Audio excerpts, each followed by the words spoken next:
What's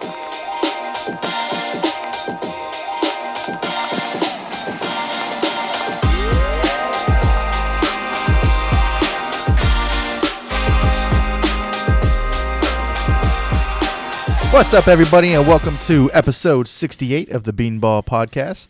We are your hosts, Alan and Alan. What's going on, everyone? What's up, man? Man, it feels weird not having to look at my phone or anything about some baseball. Doesn't it? It's like it's day one, and it's like feels weird already. Yeah, man. The season definitely went by pretty quick. Not as quick as last year. Yeah, definitely not as quick as last year. I mean, man, what a time to start, right? Right. Man, but it's very interesting what the season has become. Long season, but here we are. Was it November 3rd? And the season's over. Yep. So I guess we go right into it by what a season. It's, ups and downs. Hopefully it's our regular break this off season. No extended break from the CBA. Yeah.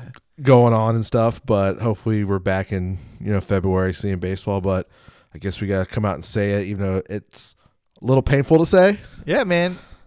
Congrats to the World Series champions, the Atlanta Braves. Congratulations. It's cool. I mean, my thought on it, I'd rather see them win than the Astros, and probably most of America. It's a tough one to swallow because our boys, the Mets, they were doing their thing all the way to the All-Star break. Yep. And then after the All-Star break, sometime in July, I think the Braves had like a 0.4% chance of winning it. They were losing. They had a terrible record. Not 500. Yeah, under 500. Under 500. You just lost your star. Absolutely. Arguably, you're probably your number one pitcher. Also, you lost. So you're looking at everything like there's no way. You're in third place. Yeah. Acuna was out. You lost Ozuna. And then you lost a pitcher. And then they did well at the trade deadline. What else to say? Yeah. It literally has shown you a blueprint now. What the Braves did, that never give up. Right. Like retool. Like you lost an outfielder and you replaced it with 4. And the guys, they went out and they didn't give up much. Like one of the trades was for the Panda, like an aging veteran. Exactly. Which now he has his 4th ring because he was with the team for 69 games. So technically he is getting a ring. Yeah. But it's insane. Like those little trades turned out to be, and that one in particular, I think, was one of the MVPs of the postseason for them. I can't remember which one exactly.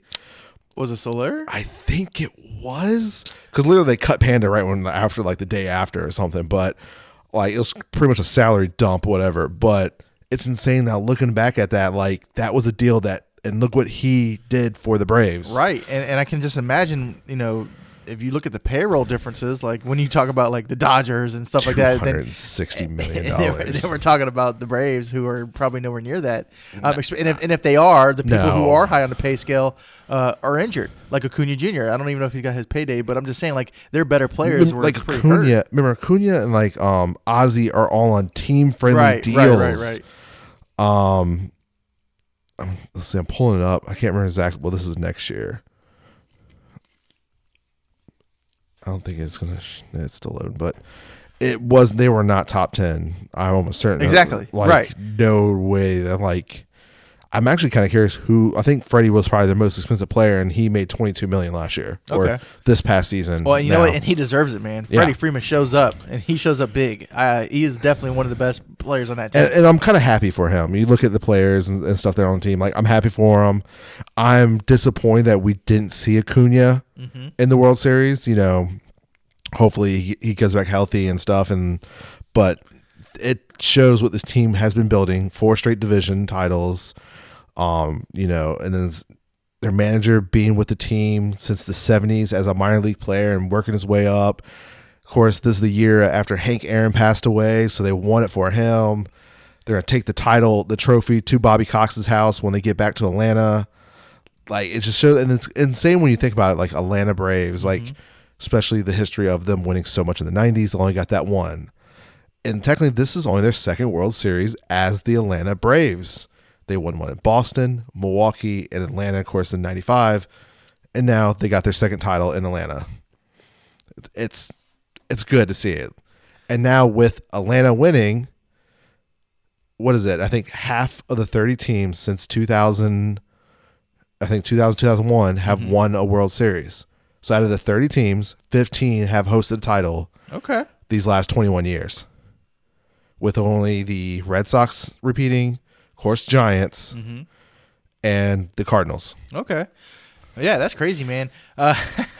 Another cool thing about this, about the Braves winning, is that Jock Peterson won back-to-back years. Back-to-back. That's crazy. He won with Dodgers last year. And nobody expected the Braves. Signed with the Cubs this year and got traded. Right. And isn't that now crazy? You're back, and now you got another title, the Pearls and all. Man, another cool thing that I thought was one of their pitchers, Tyler Matzik. What a good story, man. Yes. I don't know the entire story because I haven't followed him that much, but I do know that he was drafted in the first round in 2009. He made his ML debut in 2014, I believe. He was with the Rockies at that time. Yep. But then after that, he got cut, and he might have played some minor league ball. I think he played independent ball for a while, and now he's back on the roster 2020, 2021, and a champion. Yeah. It's like never give up on your dreams, man. That's it's the overall mentality you gotta have. what this team, has accomplished, because their innings pitched, especially this World Series, you believe in your guys. They had more innings with their relievers than their starters, and their relievers had a better ERA. Yeah, they did. Who was it? Mentor? Their Mentor guys was good? they committed to, they trusted, and they went out and did their jobs those games. Like, all right, let's see. It's finally loading. Braves were the 9th highest payroll at 134. Okay. Well, They're under us and above the Reds. All but right. Astros were the 11th at 120. Okay, cool. Okay. So, Um, but man, like this Braves team, and especially we've been seeing them for years, this AAA teams and stuff growing. They're not going anywhere anytime soon. They don't have that many people leaving. But the most interesting thing is that we have talked about before we started recording this is the people who have called these World Series.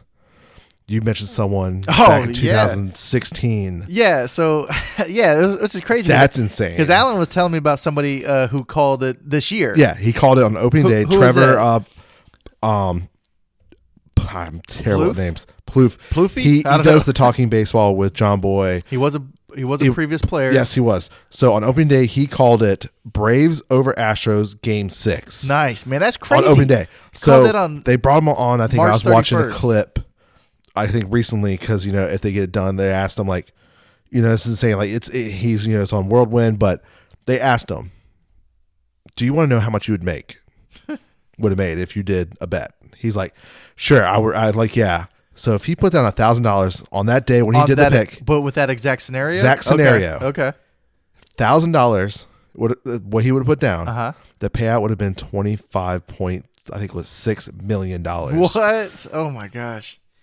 that's crazy. It gotta hurt a little bit, probably. It's gotta hurt a little bit. But it's insane. But your story is yeah. even a little more. If this guy would have put money on it back in 2016, there's only explanation is this guy must be a wizard, man, or a time traveler. The guy by the name of Cole Rogers, he had a tweet on October 25th, 2016, where he predicted this exact scenario.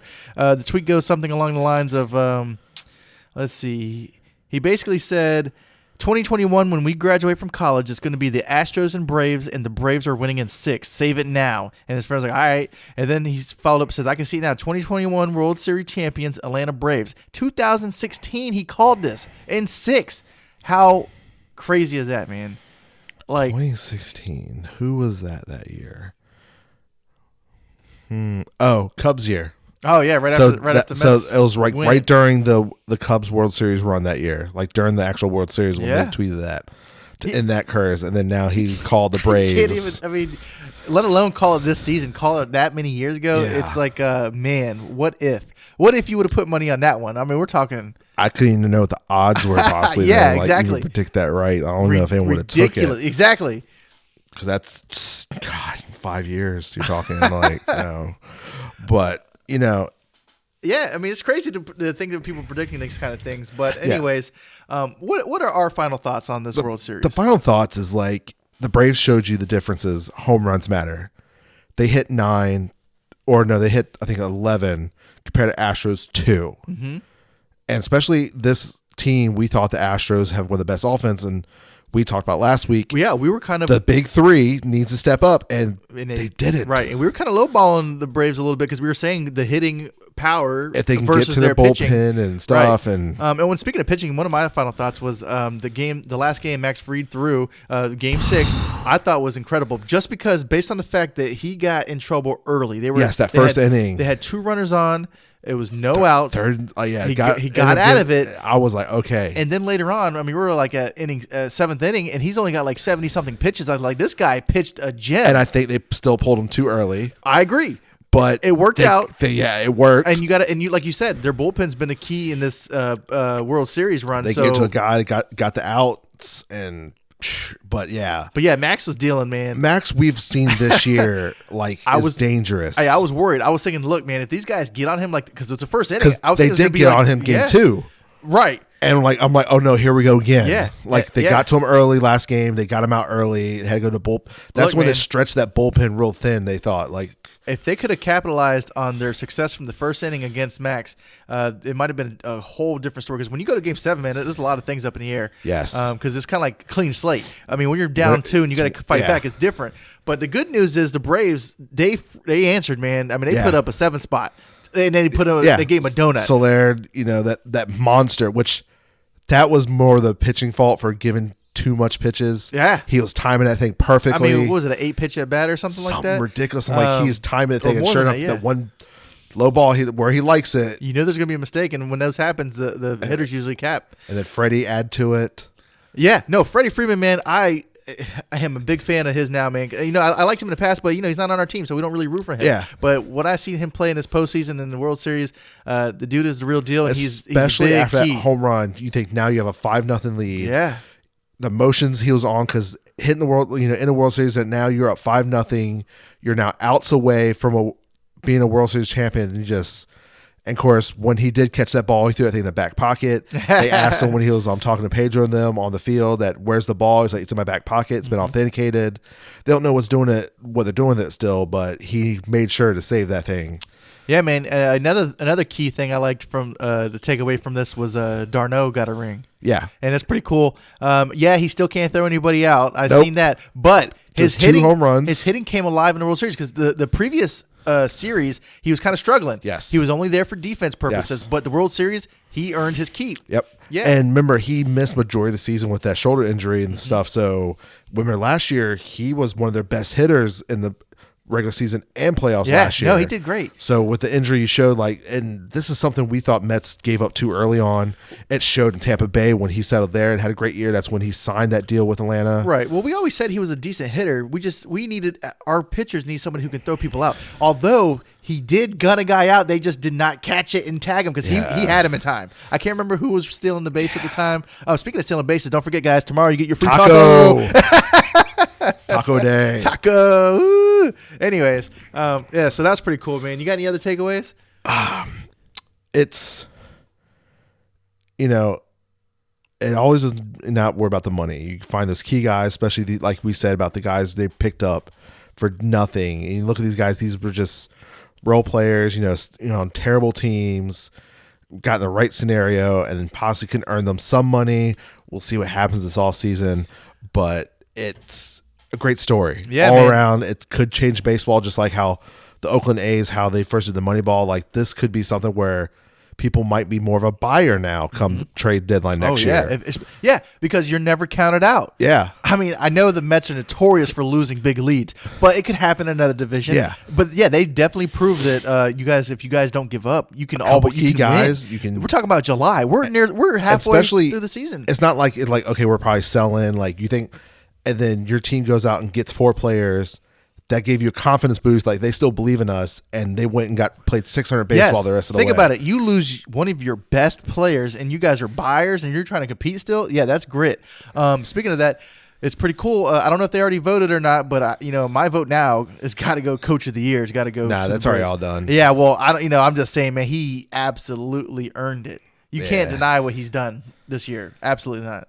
Yeah, but it's going to go to Giants. We already know that. Yeah. Well, back in the time, that was absolutely it. Yeah, but if you base it off of what happened result-wise after the of course, All-Star break, it's a great story. And then I think they're sending his jersey to the Hall of Fame. I saw the list of all like certain people's stuff, and it's gonna be on the display and stuff. But overall, good series. I was hoping 7. Of course, we all hope a 7. Yeah. But still 6. I wasn't hoping for 7. I don't want to get that close. Yeah, because that can be anyone's game. But, it's cool. Like, I thought, God, Braves were very close of finishing out at home. It was dangerous territory. Then everyone started getting that bad memories of Atlanta fans of blowing leads, especially with the Braves last year blowing a 3-1 lead to the Dodgers. Yep. You're like, oh no, here we go again. But they finished it 7-0, World Series champions, your Atlanta Braves. Congrats, guys. Connects. So the next thing is like, what's next for the Astros now? What sounded like in the post game press conference that looks like Carrera already checked out. Like he already kind of gave me a Garrett Cole vibes from 2019, where he already switched. He didn't have nothing Astros on. It was more Scott Boris's company hat. Like, like he was already in. Like, I'm not a part of the Astros no more. So Carrera kind of came off like he already knows what I'm about to get paid this all season. Okay, so yeah. With that being said, where do they go from here? So I guess we're gonna have a team that's gonna. They have enough key guys. Not like the Dodgers. Not like the Dodgers, but you seen that the young pitching the Astros got, they're good. Yes, they're going to lose Verlander, even though he was out this whole year, and Zach Greinke. Greinke is out, and Greinke said he does want to play again, but he most likely prefers a NL team. I'm like, okay, different. Okay. Maybe because he wants that hit, because, two hits in the World Series, but we don't know. CBA is going to change that probably.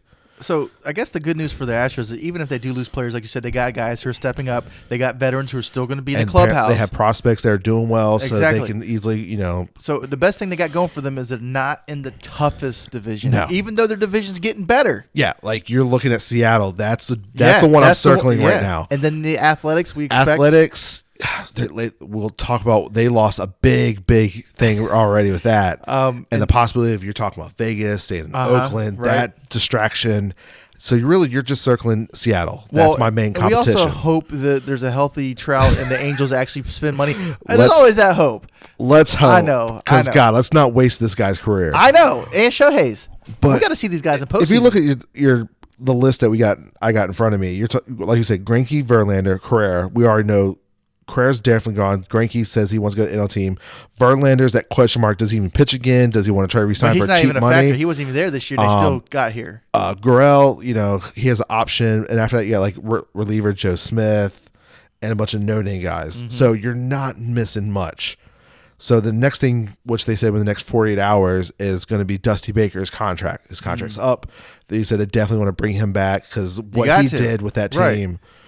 I think if you lose Dusty, you might lose a couple of other key guys, and it might not work out the way you're thinking it's going to. So if you think you're still in World Series contention, keep him around, get what you can, make it happen. Yeah. And like I said, and you can't be discouraged because you saw what you lost to, because the Braves certainly did it with what they had. So you guys are in a good position if you ask me. Yeah, especially thinking about 2 years ago, right before the season, the fallout of the scandal. Yeah. Firing your GM, you're firing your coach. You had to bring Dusty in to rectify the ship. Trash cans got confiscated. So what, you went to 4 straight AL, and then you went back to the World Series. Unfortunately, you lost. The hitters didn't show up at the right time for you, but I think it's time to retool a little bit, make some adjustments, and ready to make another run, because your window is now starting to shrink. Absolutely. If you're the Astros. You can't be this good for this long and think that you're going to keep doing this unless your name's the Dodgers. Keep putting money into this. Well, and then at the same breath, I mean, you can't keep expecting the Yankees to not be making the playoffs consistently either. So that I'm just saying the competition's there. Everybody's getting better, and the time is now. Yeah. Well, speaking of that, so now that we talked about the Astros, what is next for our championship Braves? So it's not like football where once you get that Super Bowl ring. Be like, well, I'm getting paid now. I don't care about anything. Right. you look at the names on the list. Of course, a lot of them are the guys who they picked up, but they technically have like a mutual option. But the biggest one, of course, is Freddie Freeman. Yeah. Through the whole season, you heard that they're not close. It looks like he might be testing the waters and stuff. Of course, he said during on the field that this has been Atlanta. Home. Yeah. Since 2000, I think he said 12 at the Gulf Coast Braves. That's the team. So that means he's willing to work with them. He wants to be a Brave. I think he even said that on field after the World Series. He said he wants to be a Brave forever.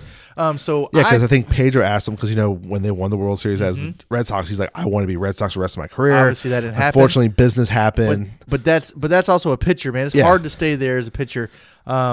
But I feel like the Braves should lock him up. Especially, last year MVP. This year, what you took your team to the World Series. Could have been a World Series MVP, in my opinion. He was damn near close. So I know I voted for him.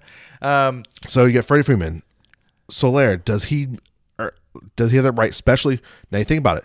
The whole Ozuna situation, what happens with that? Ozuna's done. And especially if they bring the DH. You're looking at Soler, like he could be a great DH / an every other day possibly outfielder, or he could be the guy that possibly could be the outfielder until Acuna is ready, because we figure he might miss the part of next season, the very early part. Right. It'd be nice to keep him around. He obviously did show up. What else you got? Let's see. Eddie Rosario, another guy. Yeah. He's free agent. Jock Peterson has a mutual option for $10 million. That's a positive. Of course, Adam Duvall, they brought him back this year. He has a mutual option at $7 million. Other than that, you got like some, lower level guys, nothing really, but those are the guys you looking at okay, what do we bring back and stuff like that. So in my opinion, you lock up Freddie Freeman for the long term. You make him a lifer. Jock Peterson, it'd be cool if you get him back, but if not, no big deal. There's plenty of outfielders, and you already have outfielders. Yes. So like you said, Soler could be a temporary thing until Acuna gets back. We don't know what we're going to do with the other guy, Ozuna, but I think you guys are in a good position. Obviously, you needed to put a little bit here and there, especially into the pitching, but if you get Soroka back, I'm not sure if he's going to be back. Yeah, he should be. They're probably, I'm going to say mid-season, because it was a little later in the season, his Achilles, but who knows? With medicine nowadays, he could be almost ready for the beginning of the season. We always say this every time, no matter what team. Unfortunately, with the whole Charlie Morton breaking, but that should be cleared. Good to go. God. I'm just saying, every time we talk about a team, we always say they could always use pitching. I don't care what team it is. You can always use more pitching. So, and that was our concern going into this. We thought, hey, their pitching isn't the greatest in the world. That's why they can get hit, and they're going to have to keep their offense out there. So maybe you get some pitching solidified. But other than that, man, you showed us that you can do it, especially in the division where I feel this tough. Especially if you think about, for example, Austin Riley. Yeah. 2 years ago, a lot of the Braves fans were ready to give up on him. Remember, he didn't make the roster. I remember. To minor league, he didn't win the job. And now look at him. He's almost like your guaranteed third baseman now. Your team's solid. You look at the whole infield, especially if you relock up Freddie Freeman, your infield set. Yeah. And then your outfield when Acuna gets back, and then you have the other young outfield's not hard to plug and play, I don't think. Not. And then I think you have Darno for, one more year. If I remember correctly, it was a 3-year deal. So you have him for one more year. Of course, you see Max Fred's, of course, still was a rookie. Morton is he signed an extension, so you have him for, 2 more years. Soroka will be back. Your core is like I said, solid. they're in a good situation. Very good. So they're not bad. And like I said, the pieces that might be missing are easily replaceable. So I'm not too upset with what they're doing. I think they're good to go, man. Yeah, and then suddenly so you think about it. Like I said, last season they're at $130 million. You have plenty of money. Yeah, especially if the cap goes up. If the salary tax rumored, 180 to 200. So on paper right now, yeah, they have $130 million on paper. Yeah, and if you said it's a 1 year deal for one year deal for $10 million for Jock Peterson, that's easy. The mutual option. I mean, that's easy. That's cake. That's not even expensive these days. So that's a lockup if you want it. Yeah, I think they're in a good position. The only thing I think they need to tighten up on is more pitching, and maybe even a backup pitcher. Yeah, it's hard. No matter what, we talk about how Dodgers, it's hard to repeat. It really is. Yes, you had you got that perfect run. I'm not saying they're repeating. I got my eye set on the Mets, but let's talk about it. No, but you think about, what is it? The way like, okay, they are really, their core is great. You know, they make that run. Remember, Giants, they did every other year. So, well, as long as they don't end up like doing what the Nationals did and just let everybody go. Right. That 2 years later. So, but it's, you know, I think right off the back, I think the odds coming out, if I saw correctly, is of course Dodgers are at the very top of the list. Gotta be, man. Gotta be. In my opinion, the best trade ever, well, in the last couple years, has got to be Max Scherzer and Trey Turner to the Dodgers. How do y'all even let that happen? So I'm saying they should be good for a couple years. Yeah, they got to be.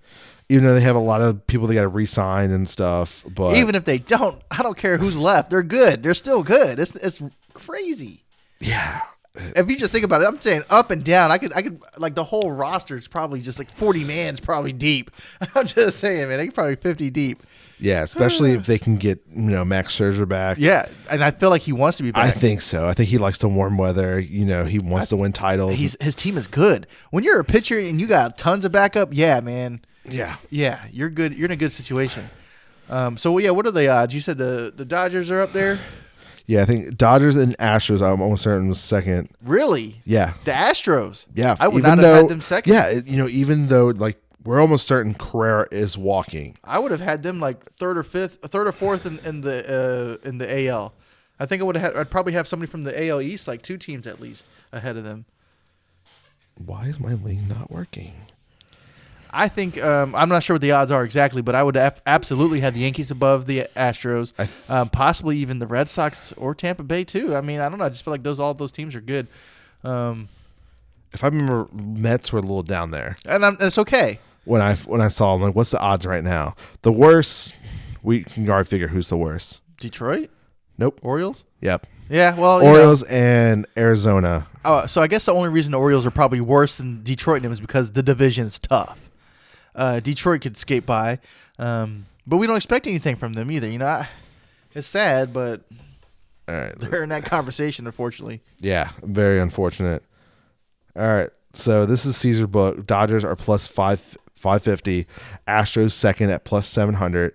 Braves are third with plus 900. Yankees are fourth with plus 1,000.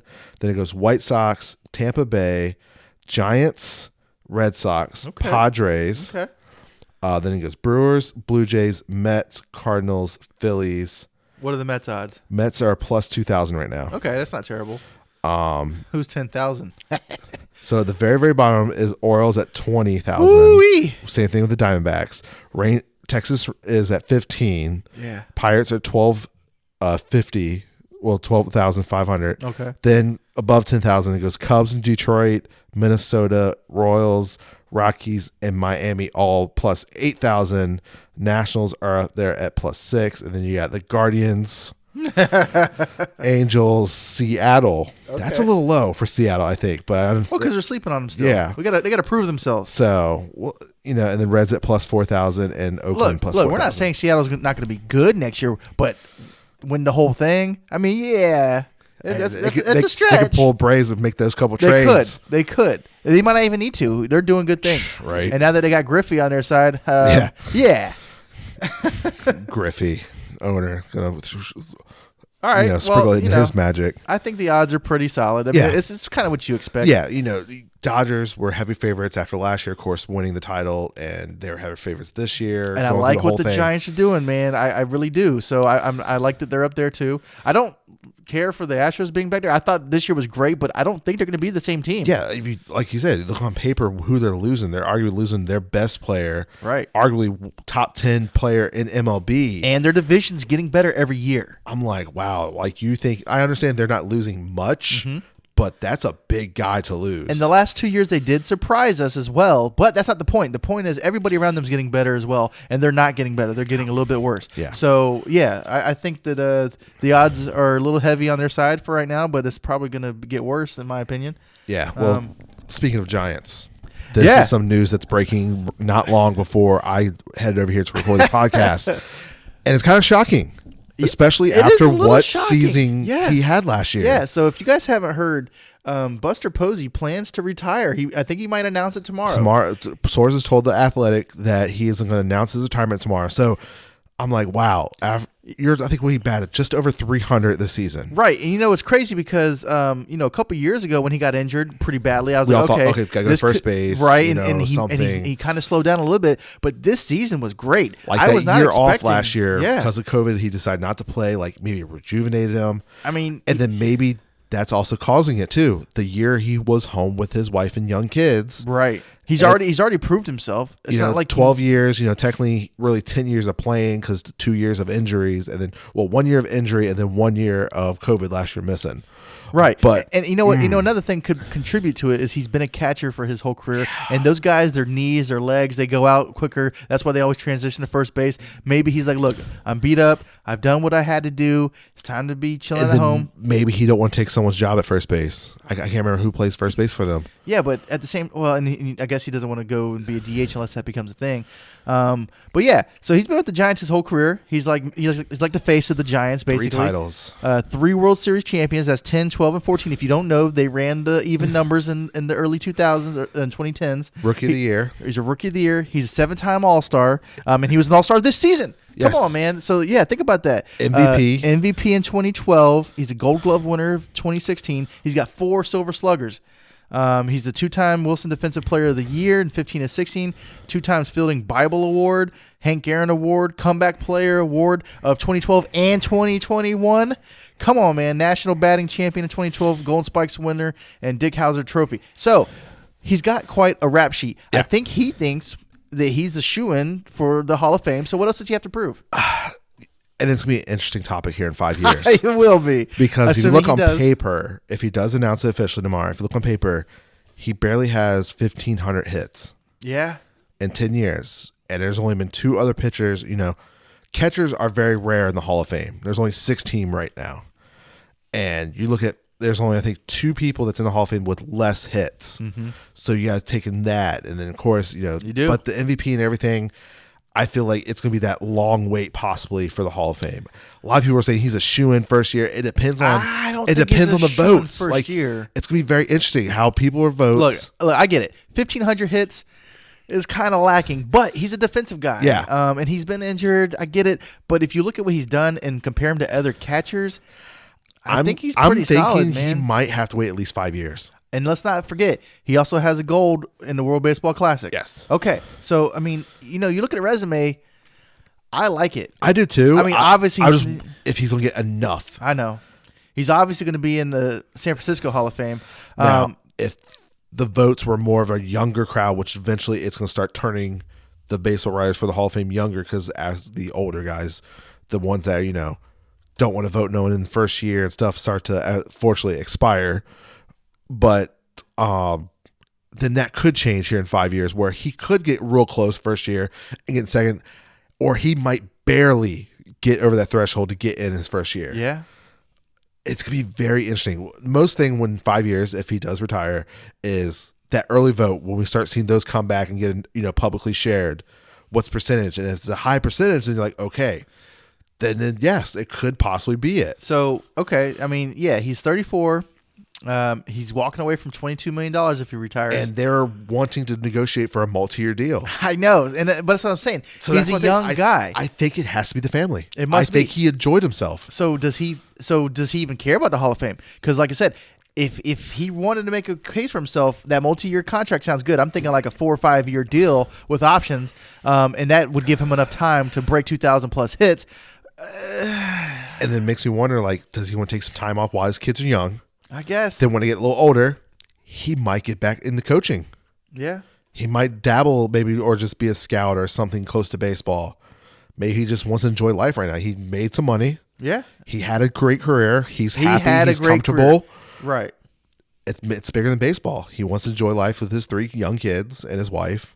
Enjoy their time now. It's his happiness. And I agree, man. And if you look at his WAR numbers, his WAR is a 44.9. That's high. 16th all time in catchers. Yeah.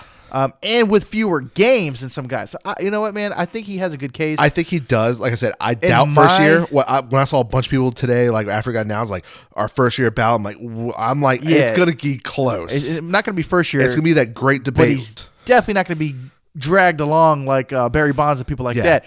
I think he gets in. I think he does. eventually, not first year. Well, it's fine. He don't care once about you're that. a Hall of Fame, but Right. but some people out there like he's a sure in. I'm like, we think there's a lot of sure ins that fall short. I thought Mike Piazza was a sure and it wasn't a given. It was like a couple years. We had to pray on it. You know what I mean? So nothing's a given, especially the way his career played out. But I do think he's going to be in there. I think he earned it. The injured year, what would happen, and maybe. Oh, I could say the same for Griffey. Oh God, yes. The whole career. And then of course. I'm not taking too much of a wash last year, 60 games, like what his offensive numbers would have been for that short season, Not significant enough to. But also, the thing with his hits goes on, he has less than 200 home runs. Yeah, just less. I mean, not too much less. It's like, you look at those numbers, if you just showed the stat line not knowing he's a catcher, Oh, like, well, not what knowing is he's a this? Well, maybe if he was a shortstop or something. Yeah, you're like, wow. But his average is up there. Yeah, he's got 304 average. And I think I saw a stat before I came over here that if this is it, he's like one of I think less than 5 players who have hit 300 their last season before retiring. Cool. I'm like, that's a good stat to have.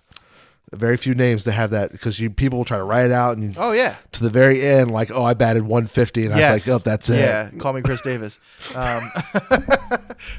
So if it isn't, congratulations, Buster. Posey, Have a great career. We'll see what your next adventure is. This next one, if you follow us on TikTok, I made a video already about this, but man, this came out left field real quick because we were talking about last week. We were talking about Billy Beane and stuff. And all this stuff. Like, I'm wondering what, Padres are doing. They're doing the due diligence, interviewing a bunch of people. Well, they got permission to interview Bob Melvin, and I think that deal got done so quick. Well, yeah, why wouldn't it? Think about it. Yes, you've been with the Oakland A's, and you're the guy, but Slam Diego and the team they got there, you got to be excited about that. Yeah, 11 years as the Oakland A's manager, and every player loves you. Everyone, you hear such great things. Now you're going to have the payroll, the talent, that's what I'm saying. He wants and to the win. Resources. This is going to be a very, very dangerous team now with Melvin at the helm. I think it's something he can get excited about. He's like, look, I've been here for a decade. We haven't come close. You guys don't like spending money. I mean, I know we're playing the numbers game and this and that, but it's not working out in his favor right now. So he's going to go to a team that's exciting to watch. We talk about them quite often. They got a nickname of Slam Diego. Yes, they had an off year, but they still can bring it together, and they can compete. So I expect good things. What shocked me the most about this happening was that, Melvin technically had an option with Oakland. Okay. So they had to give permission for him to interview, and they did, and it all happened. They could easily had to trade his rights, but they let him go for free. Isn't that something? I'm like, excuse me, you should have got at least a B-level prospect for this guy. At least. I'm like, you're going to give this guy to possibly, within a year or two, possibly win a World Series with his team of how this lineup is stacked. Yeah, I think I need prospects in return. Something. I need something. You're losing one of the best managers right now for nothing that you could arguably got something for. Yeah. I'm thinking 2 of the top 10 prospects you got in your division. Especially Padres, one of the best farm teams. Exactly. You guys don't need There's them. someone that you could whittle down the list like, I'll take him for the rights for Bob Melvin. And they probably said, sure, here. So why do you think they let him go then? I don't know. Because, Billy Beane's I think saving money. Billy Beane's not dumb. I don't think Billy Beane had a choice. Okay. I think this is ownership to get ready for either the Vegas move, or they're trying to save money so they can build a new stadium and stuff. Or maybe he got told that they are going to move and he's not, and he didn't like that. He didn't like Vegas, or they were just saying you're not going to be part of the team when we move. Huh? I think it's been building, especially last year after losing Marcus Semien when you could offer him a qualifying offer and he probably would have took it because that's ultimately what he took for the 1-year deal and you only offer him a 1-year $12 million. Yeah. I think he's like, I can't win with this. It's a good idea to get your prospects. They have a great farm team. You find these guys, but I can't pull a solid team every year with these guys you're not letting me keep. So he decided to go, and it worked out, and I can't wait to see what he does in San Diego. It's going to be a very interesting thing. So, all right. Well, we'll see how that pans out. Yeah. Speaking of seeing how things pan out, this is hilarious. Seems like the Cleveland Guardians, not so fast. Their name change could be on hold as they are currently being sued by a roller derby team. Yeah. So I remember when the Guardians name came out. Of course, we all joked about it here and everywhere. But I think a week later, when did someone not do research And I'm like, what do you mean? I literally went online, clevelandguardians.com, and it was a roller derby site. They have their own website that takes you directly to them? Yes. They own the website. They own the name. I'm like, okay, so I'm like, first thing I'm like, okay, wow, who's dumb to this? I'm like, B, I hope they already purchased this and everything, got this deal done. And it looks just like the Guardians. What is going on here? Did you see the yes, the logo? Yes. It's the Guardians. This is crazy. Somebody is getting fired. So how do you spend money on getting logos and stuff made and all this, and you don't even realize there's a team with your name? So I was like, okay, I want to know how much this is going to cost the team if it not already did. Well, here, no, season went on, didn't think nothing of it until about, I think it was later last week or something. Well, they sued the Cleveland Guardians, sued the Cleveland Guardians baseball team to stop the use of the name. Man.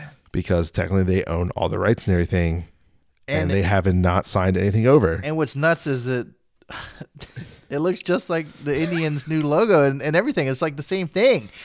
What is happening here? It reminds me of Spirit Fingers or whatever. It's like this. Oh, man. Yeah. This is not good. It's not. I don't think the Indians have any leverage in this situation. What do we call them now? Like, they said after the season was over, they're not the Indians anymore. They're now the Guardians. Dude, that's not good. And now, like, what are you now? You're being sued to stop the name. You technically do not own the rights for that copyright. The team with no name. If I was the actual Cleveland Guardians, I would make them pay a hefty amount of money, give all that money to my players, and tell them we're going to keep our name too. Because their goal, because they have not had the league in like 2 years because of COVID, their goal was to start off early 2022, and now all this happened, and now I'm like, what do you do? And his team's been around forever. The Cleveland Indians, or whatever they're going to call themselves, need to figure this out. They're going to have to pay. This is the Cleveland baseball team we're talking about now. I think this ends up getting settled. Cleveland gets the name, but these guys get paid pretty handsomely. It has to be. You know how much money they probably have to pay out now, and they can probably build a new roller derby. They could build a whole arena, probably. Yeah, I'm assuming they're going to get nothing less than $10 million. If you have, honestly, I'm just thinking of the Jock Peterson contract 1 year. You guys are going to have to pay them something pretty high, and these guys are all going to be rich. I don't know who owns this thing, but it's not a good look. It's not. I don't know if you guys aren't going to be able to see it, but this is funny, man. The Cleveland Guardians. I'll try to screenshot it. And we got to put it side by side. Let's put them side by side. See what the new logo is. What does the new logo look like? It's like, here is the baseball team logo, and here's the roller derby team logo. It's like, what were you thinking? Like, you're telling me no one in your department. Well, I guess they didn't learn their lesson or follow what Washington football team's doing, where they have a team that's literally doing this. Like, you rushed this so quickly, because when they announced it in the off season that they were going to do this. I don't know, man. If I remember correct, or like, no, it was during the 2020 limited season. Yeah, like, it's terrible. Man, this is crazy. But I don't know. You guys but it's you're telling no one just Googled. The wonderful thing that we have called Google, Cleveland Guardians. And it took a whole 20 seconds. I mean, we just found out you can't be the Guardians in 5 seconds. How come you can't do that? Put us on payroll, by the way, because we're going to help you guys out. I can't believe this, man. This is funny. It is, like, and so now it's wondering, like, man, oh man, if this gets prolonged, what do you call yourself next year? Cleveland baseball team. That's what I'm thinking. Like, Washington football team, Cleveland baseball team. Here we go. Right. Man. It's like, do we take back Indians now, or do we what do we do, or do you want to throw spiders up there real quick and we? If I had to guess, they can go back to their old name, the Caps or something. What was it? Oh, you told the old name? Yeah, Cleveland. I think it was like Cleveland Caps. Naps. The knapsack or something. I don't know what that is, but yeah. Good job, guys. Yeah, that's an epic fail. Multi-million-dollar, almost probably billion-dollar team. Let's not do our research correctly. Let's speak about more fails this season. I don't know if I'm ready to still talk about this one. The season that could, from our good old boy Jacob deGrom. Yep. He came out, talking to the Mets beat writer for MLB, that he feels like he let the team down. I know, and he takes a lot of responsibility for the letdown stuff. Like, dude, he thinks that our downward spirals because he wasn't on the team, and it very well could be. Yes, like we're unfortunately we're missing you every 5 days. Yeah, like yes. And when we were in those ruts, where we were losing a lot, we could have used a DeGrom. Yeah, so, he said, you just see how it affects everyone else when he's asked on the telephone last week. It's like, man, I should be out there playing. I should be out there taking ball every fifth day. It's just so frustrating. I definitely was frustrated. It was one of those things that I just couldn't get rid of it.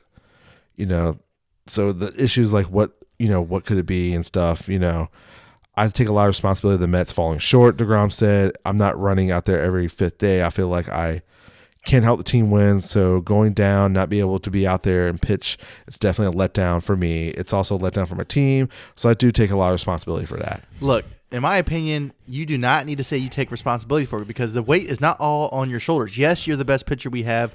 Yes, we do count on you, but that's not the point. The point is you got too much weight on your shoulders. You gotta just go out there and do your job. Yeah. Don't worry about carrying the Mets. They got to have your back. DeGrom, I think he's got too much pressure on himself. I think so. I think you just need to relax, go out there, do your thing, pitch what you do. That's how we get back to our Cy Young status. And yeah, he said that he thinks he re-injured his arm in an MRI machine. Yeah. He said that the way he was propped up, I don't know if that's true or not, but yeah, you can't take blame for everything. If you think about, of course, the last 2 seasons, he has missed time because of his neck, his lat, his back, shoulder, forearm, and, of course, elbow issues. But, yeah, he thought the MRI in Pittsburgh when they got done experienced a little bit of soreness in his right forearm. At first, he thought a little bit, but then when the Mets resumed it a week later in Pittsburgh, the feeling was still feeling discomfort. But he said the MRI showed nothing more than a mid, forearm strain. Then his arm discomfort spread from his forearm to his elbow in the ensuing days. He believed now that the positioning of his arm in the MRI tube to lay on his stomach with his elbow raised above his head for almost an hour probably, the issue a little more. I honestly think that is what aggravated it, he said. And then 2 weeks after the test in Pittsburgh, DeGrom went to follow MRI, showed inflamed UCLL, and of course, the whole thing partially teared, and he said it's fine.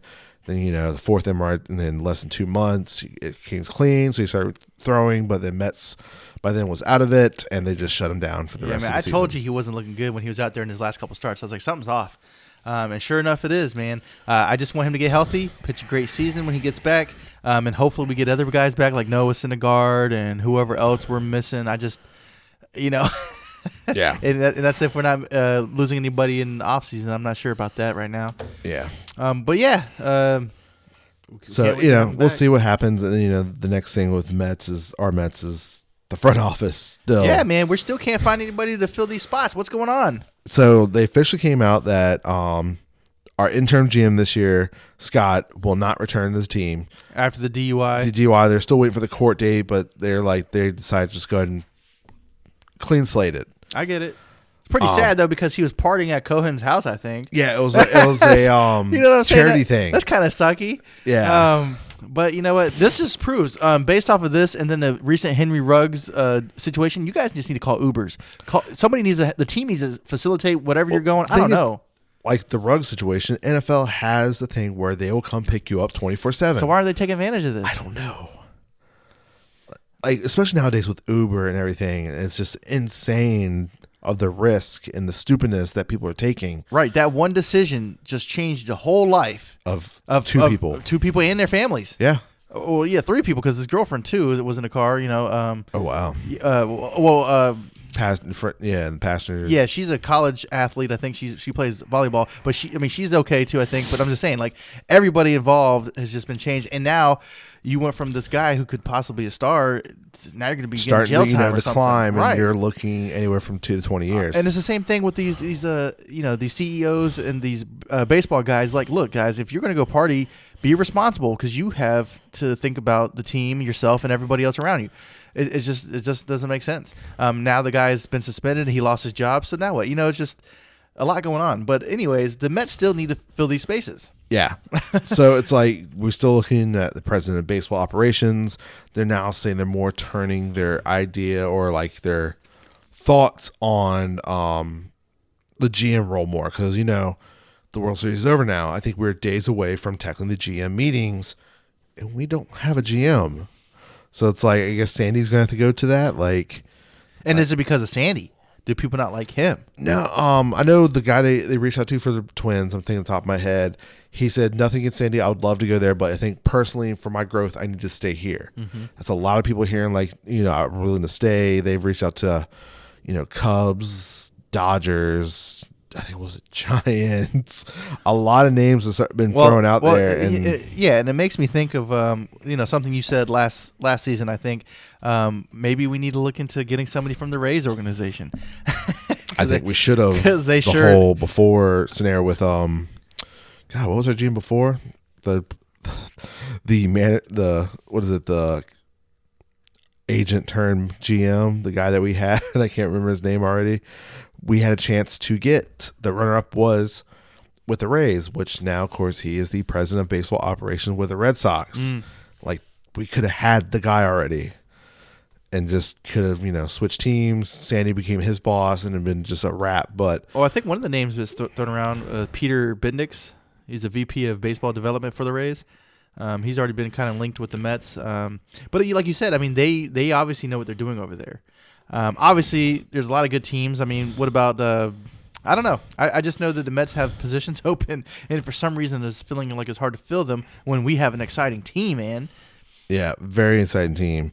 So, of course, they reach out to Red Sox so they can interview their assistant general manager, Ferreira, of course, is the female that there is widely regarded. The ownership in Boston love her to death. So if that is a possibility, that is looking really good. Of course, Brewers, all their people have turned down. So it's got to get like you think of this week. This is the week you probably need to find one of these positions because the off season has started. This is time. Like the timelines will be quick. Yeah. Like technically, as of midnight last night, with the season technically being over, we have everyone's free agents whose contract was up.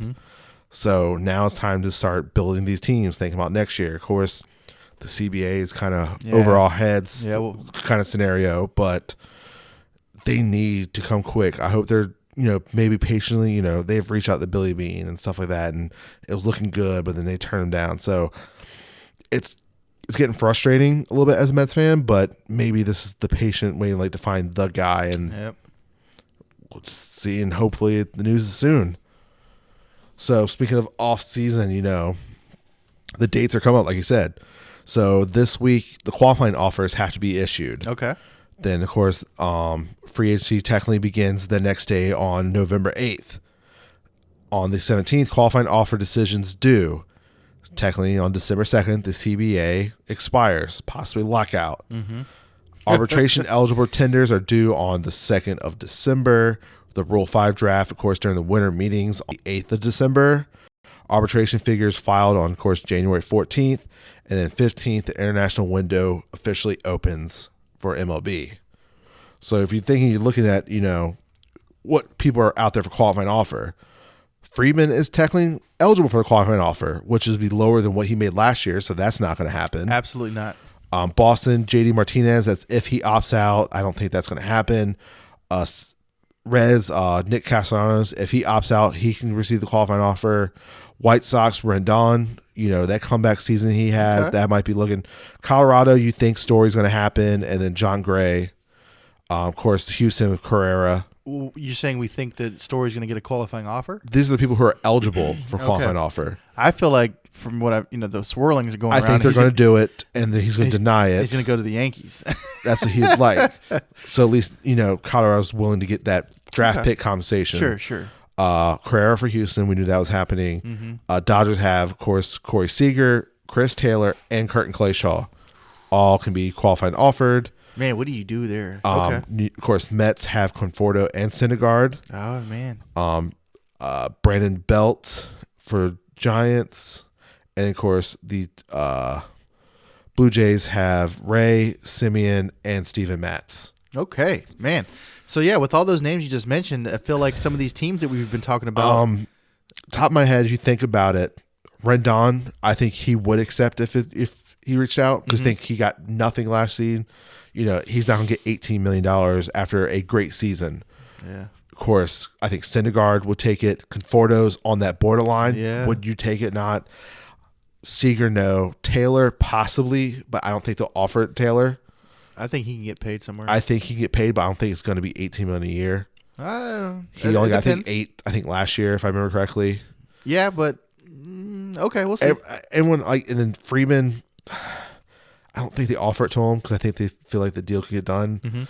So it's got to get done. And then I don't know, like Toronto. You look, Cy Young, Ray, possibly, Simeon, his great year, and Matt's, like they all had decent years, but do you offer that to any of them to try just in case they leave? I guess it depends on where you're going because the Blue Jays were looking good. It depends on how they believe in their team. I mean, but yeah, I think if, like I said, Rendon, Syndergaard, if they're offered, I think they're both taking. Everyone else on that list, I think they'd probably reject it or they might not even get offered. And that's what I'm saying. This is fine because if they do, we just talked about plenty of teams who could be looking for some replacements. And if you switch it up like that with some of these big name guys, we could be talking about different things. Like just imagine like Conforto healthy going to the Astros or something. I'm just saying there's like things that could be switching up the game a lot that we're not thinking about. Yeah. Especially like when it comes to like Oakland trying to get better, things like that, or even the Angels. I mean, if the Angels put a little bit of money into them, we don't know. Yeah, and I think pitching is key. Yeah, and top of my list, Stroman is going to be that one of the hot names, especially after his year and stuff. And Robbie Ray, he's not going to get no crazy deal, but he proved himself. And then this offseason, it's weird because of the CBA. Yeah, exactly. We don't know what's exactly. Is there going to be like rumored of a floor minimum? Is there going to be the luxury tax shrink like some people are hearing? No deal has been offered or anything, but some things you think MLB should change. Mm-hmm. The team control most likely the players are going to be looking for team control to be shrunken to probably from 6 years. Reduced to probably like 5. Who knows? A soft cap, is further softened. A spending floor is established. Like we're hearing, $100 million, floor you have to spend. Yeah. The minimum salaries are increased for rookie players. That's going to probably have to happen if you're going to have a minimum salary. And then maybe minimum salaries based on your experience. There's no more, minor league deal for $1 million, but you've played the league this long. Maybe that salary is going to be minimum more. And then you're thinking about what LCBA people are going to want. DH, pitching clock might be involved somehow. There's numbers, things out there the CBA could get hitched on and stuff. Yeah, we really won't know until they try to sort. Like all I this really stuff hope out. there's like someone here within the next week or two sends an offer to one of them so we can see at least what they're working on, what they're close on, like what people are hearing, because we don't hear nothing right now. Yeah, nothing. And you're talking about we're a month away from possible lockout. We don't know like the work stoppage. If it's right when spring training is supposed to report. So it's like it's weird. Like how does that mess up this free agent class's money? Like it's gonna be interesting. I cannot wait to watch and see when the first deal gets done. Of course, I think we already had one small trade already, but it's not a free agency deal. Like when we here next week, when technically free agency opens, I kind of want to wait and see if teams are calling players and see what they're wondering and what they're wishing. Of course, if there's any indication of last year, free agency started late as hell. I felt like we didn't hear anything until January almost of these players starting to sign, especially the big guys. Right. I think we had a couple trades. I remember the Josh Bell, trade right for Christmas. I'm like, okay, you got a little Christmas tree, but other than that, like free agency was quiet the whole month. Of usually winter meetings was like your first big signing. You're there shaking hands, press conference. Last year you didn't see that, so I'm almost certain you probably won't see it this year with the CBA expiring. So it's gonna be a weird off season. Of course, we'll get the Hall of Fame vote. January ish. Of course, later this month we'll get all the season the season awards ceremony, the Cy Youngs and stuff here in a couple weeks. But yeah, the CBA and everything. This will be a weird off season. I can't wait to see what happens. Hopefully they come to some agreement. I hope so too, and I hope it makes baseball more interesting, especially bringing the DH to the NL. But yeah, I think that is it. We'll catch y'all next time. Peace.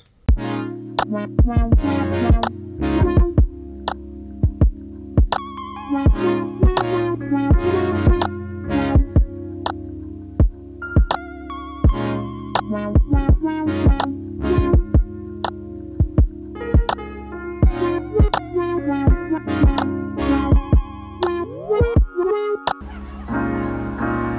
to be your biggest fan.